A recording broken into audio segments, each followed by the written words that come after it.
SB Executive Development is the executive development company of Stellenbosch Business School. What we do here is to specialize in leadership and management development here in South Africa, but elsewhere in the continent as well.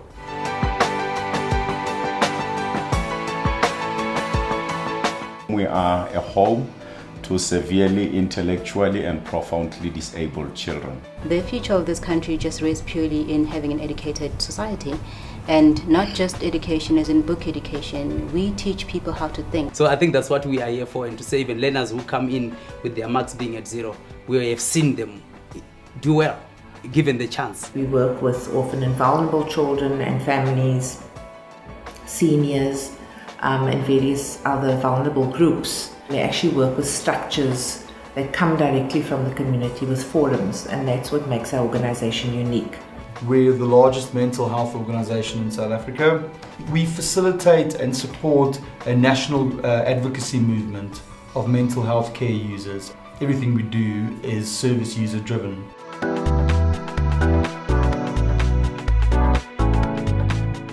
We help a group of people to build a common story, but to find in that common story, to find their unique piece of the story. My passion is upliftment and seeing marginalised and people who have it hard in life, to see them empowered and progressing in life, and being able to play that role in any way is really important to me. Often because I don't work at the branch level, when issues arise, I don't have first-hand knowledge of what those issues are. And sometimes the solutions that maybe I would come up with are not really implementable at branch level. So how to have the conversations with staff so that they feel they can bring any issues to me. And when we brainstorm and find solutions, those solutions are not only implementable but long-term, and they're lasting solutions. We then start with change, understanding and managing change, because that's what these stories are all about. They're stories of change. The story of the country is a story of change. The story of an organization is a story of change. For the past year, we've had a roller coaster. We have had significant change. And I wouldn't say very little of it was really self-initiated, because I think if you put certain things in place, change is going to happen. But, quite a lot of it was change that we wouldn't have asked for. But happened, and so many opportunities just became available. Conflict is always with us. You're never beyond it. You're mostly in the midst of it. It's a force for the good most often, although many people think very negatively about it or rather try to avoid it. But we also need to skill people in terms of understanding conflict and dealing with it and managing it.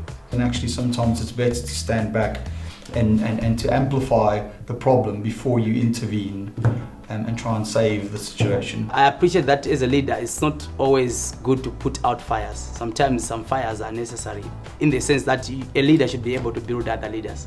So we need to ensure that the people we're managing, they are also exposed, even sometimes to learn from some things that are not working well. Another part that is really, really important is the whole issue around relationships. On my leadership in the organization, I saw great changes in the way I interact with my staff. Coming back, my interaction with the staff, my interaction with the funders, my interaction with the board, because those are part of the stakeholders, my interaction with the community. We sort of bashed it out together as a team, and we unpicked all the issues we were experiencing with the organisation, and we really formulated a very positive vision. And we've been workshopping with all of our teams at all of our team meetings so that people understand what is expected of them. In terms of, for example, how do you work with integrity? How do you interact with people in that way? How do you show commitment to the organisation? Or the other one is managing resources, which we thought was equally as important. The resources we get are not our own, and we need to value them. People so much become the organization, so much become the challenge that they try to respond to. So who am I in differentiation from that which I try to respond to is a very important thing to empower them with. We have had to learn how to be brave, changing the approach. Not who is the problem, but what is the problem. And where do I sit, Is this within my control? Is it an area of influence, or is it an area that's beyond my control and influence? So I can be mindful of it, but there's pretty much nothing more I can do, or I can act on it right now. To think about leadership in this space as facilitative leadership. It's an inclusive way of thinking around leadership. There are a lot of creative ideas that the staff brings on. In other words, it helped to move one from that kind of top-down kind of leadership to a teamwork.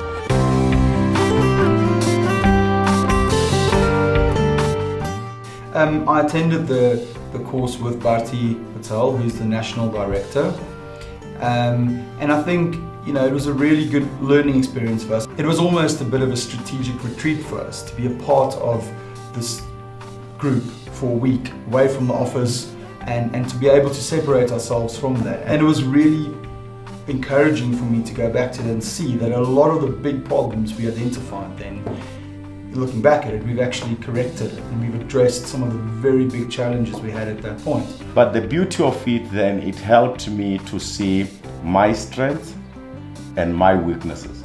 And by so doing as a leader, it's helpful because then as I grow as a leader, then I can help the organization function better and grow, but also grow other people because that's important. We've realized that sometimes we make the work difficult for us because we are not really analyzing the way we operate or analyzing some aspects of our programs. I feel better equipped to handle areas where maybe I was uncomfortable in discussing, areas around difficult conversations. If I had if I was wearing a different lens to somebody else, even recognizing that my lens is different from somebody else's lens was a huge breakthrough for me because we don't necessarily see things the same way, yet we are going in the same direction. Understanding that the work was really being done on the leaders and not just being given, once again, a whole lot of information and manuals and this is how you do a strategy and this is how you do a business plan and go off and go and do it. I think that was a great shift for me.